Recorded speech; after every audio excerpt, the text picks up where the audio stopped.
Y Yusuf Pathan is not বহিরাগত but Amit Shah আর Narendra Modi is, তার মূল কারণ আছে। আমি একটা তফাৎটা আপনাকে বলি। ধরুন বাংলায় বিজেপি সরকারে এলো, নীতি নির্ধারণ কে করবে? নরেন্দ্র মোদী করবে। অর্থাৎ বিজেপি বাংলাকে কিভাবে চালাবে বা বাংলায় কিভাবে সরকার চলবে তার চাবিকাঠি থাকবে কিন্তু নরেন্দ্র মোদীর হাতে। বাট বাংলা কিভাবে চলবে বা বহরমপুর কিভাবে চলবে তার চাবিকাঠি কিন্তু ফাইনালি ইউসুফ পাঠানের হাতে বা দুর্গাপুর বর্ধমানেরটা ফাইনালি কীর্তি আজাদের হাতে নয়, এটা মমতা বন্দ্যোপাধ্যায়ের হাতে। ঠিক যে অঙ্কে বাংলার বিজেপিরও চাবিকাঠি নরেন্দ্র মোদীর হাতে, সেই অঙ্কে বাংলার প্রত্যেকটা তৃণমূল সাংসদ বা বিধায়কের চাবিকাঠিও মমতা বন্দ্যোপাধ্যায়ের হাতে। ফলে এই তত্ত্বেই বহিরাগত। আমার কথা হচ্ছে বহিরাগত আইডিওলজি এবং বহিরাগত নীতি নিয়ে, নীতির মানসিকতা নিয়ে কে চলবে? সেই যার চূড়ান্ত মাথাটা বহিরাগত। একজন মানুষ অন্য রাজ্য থেকে এসে এমপি হলেন, সে তো আমরা আসানসোলে খামোশ বাবুকেও করেছিলাম এমপি। আমরা আসানসোলে শত্রুঘ্ন সিনহাকে দুবার, একবার 3 লাখ ভোটে তিনি জিতেছিলেন, এবারও জিতে এমপি হয়েছেন পরপর দুবার, তাকে আমরা করেছিলাম এবং এখানকার মানুষ অ্যাকসেপ্ট করেছে। কিন্তু এখানকার মানুষই বিজেপির একজন ক্যান্ডিডেটকে রিজেক্ট করেছেন। তার কারণটা কি?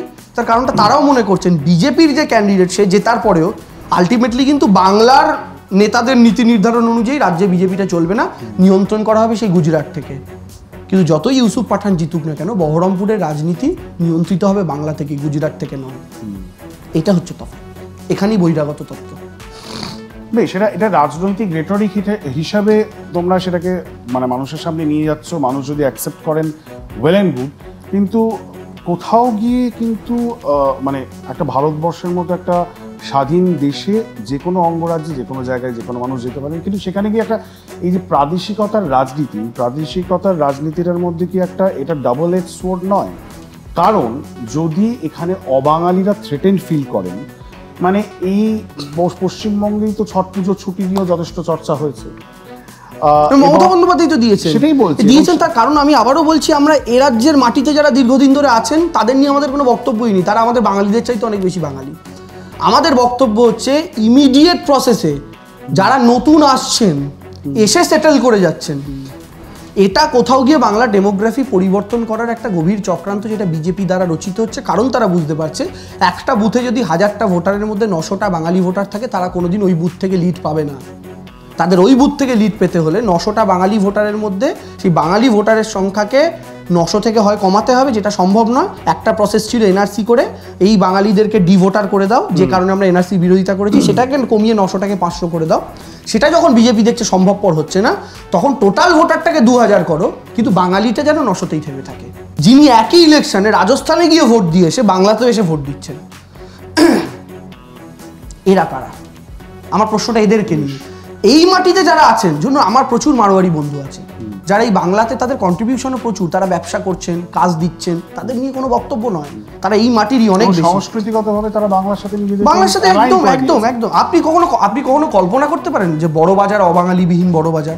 এই বড় বাজার তো আমরা আজ থেকে দেখছি না, এই রবীন্দ্রনাথের আমল থেকে বড় বাজারকে যেভাবে ডেসক্রাইব করা হয়েছে আজও বড় বাজার তাই। কিন্তু এই জন্য আমরা বলছি আমরা এই সাইডটাকে নিয়ে আমাদের কোনো বক্তব্য নেই। আমাদের বক্তব্য হচ্ছে ইমিডিয়েট ক্ষেত্রে মমতা বন্দ্যোপাধ্যায় কেন কোনো নেতাকে ধমক দিচ্ছেন। এটা নিয়ে ফলো আপ কোয়েশ্চেন যে হঠাৎ করে 2024-এর নির্বাচনের পরেই এটা কেন মনে হলো? যখন তৃণমূল কংগ্রেস বুঝতে পারলো যে এমন কিছু অবাঙালি অধ্যুষিত এলাকা রয়েছে কলকাতার বুকে, মানে শহর অঞ্চলে, যেখানে তাদের ভোট কমে গেছে, যেখানে তারা ধরে রাখতে পারছেন না, বিজেপি এগিয়ে যাচ্ছে, শুধুমাত্র মানে যখন ভোটটা চলে গেল তখনই রিয়েলাইজেশনটা হলো যে বাঙালি গর্ব, বাঙালি প্রাইড, বাঙালি আনা, বাঙালি অস্তিত্ব সেটা সব জলাঞ্জলি চলে যাচ্ছে। না, একদমই নয়। আমরা তো বাঙালি অস্তিত্ব ইত্যাদি বিষয় নিয়ে আমাদের রাজনীতিটা নয়।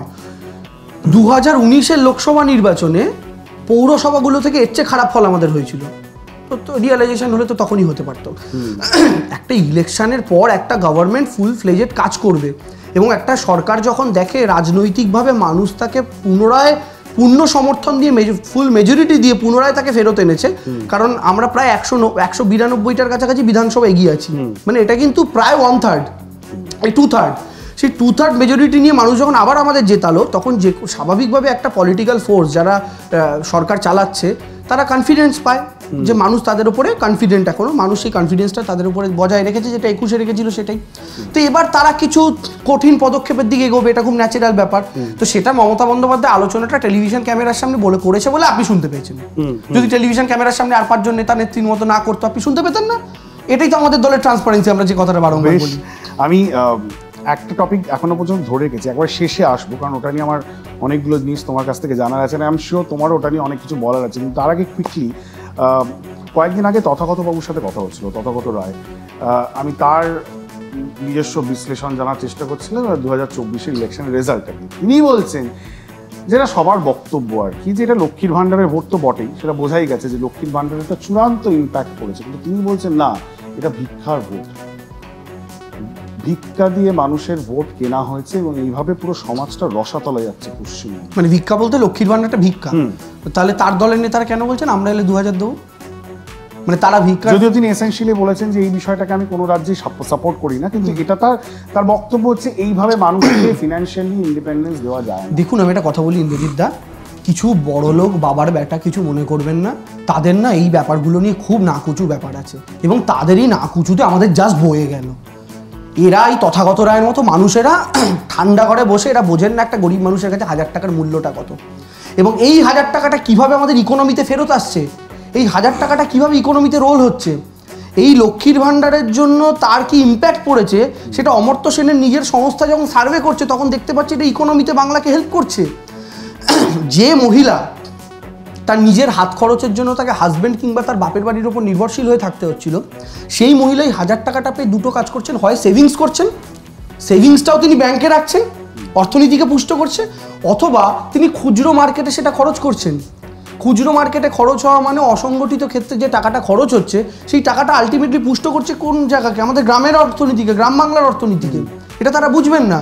এই 1000 টাকাটাই বাংলার সরকারের কাছে 10,000 টাকা হয়ে ফেরত আসছে ইকোনমিতে, এটা তারা বুঝবেন না। এবং এই কারণে আমরা একের পর এক এরকম প্রকল্প, এই যে কন্যাশ্রী থেকে শুরু করে একের পর এক প্রকল্প, যেগুলো ধরুন ডিরেক্ট ক্যাশ ট্রান্সফার এবং শর্ত সাপেক্ষ ক্যাশ ট্রান্সফার, এই প্রকল্পগুলো করার পর কিন্তু আমাদের অর্থনীতিতে কোথাও বোঝা বাড়েনি, বরং আমাদের যে রাজ্যের ইনকাম ছিল, তৃণমূল কংগ্রেস সরকার যখন ক্ষমতায় আসে 2011 সালে, সেই সময় আমাদের রাজ্যের ইনকাম ছিল 19,000 কোটি টাকা। 12 বছরের মধ্যে 13 বছরের মধ্যে আজকে সেই 19,000 কোটি টাকাটা বেড়ে হয়েছে 80,000 কোটি টাকা, 80,000 crore। তাহলে 47 সালে স্বাধীন হলো, সেই থেকে 2011 আমাদের ইনকাম 19,000 কোটি, আর 2011 থেকে 2023-24 আমাদের ইনকাম 80,000 কোটি। এত দেওয়ার পরেও সো কল্ড এই তথাগত বাবুদের মতো বড়লোক বাবার বেটাদের, যাদের এই সমস্ত গরিবদের দিলে তাদের খুব গায়ে লাগে, তাদের কথা অনুযায়ী ডোল পলিটিক্স করার পর, ভিক্ষা করার পর একটা রাজ্যের ইনকাম কি করে বাড়তে পারে আপনি বোঝান?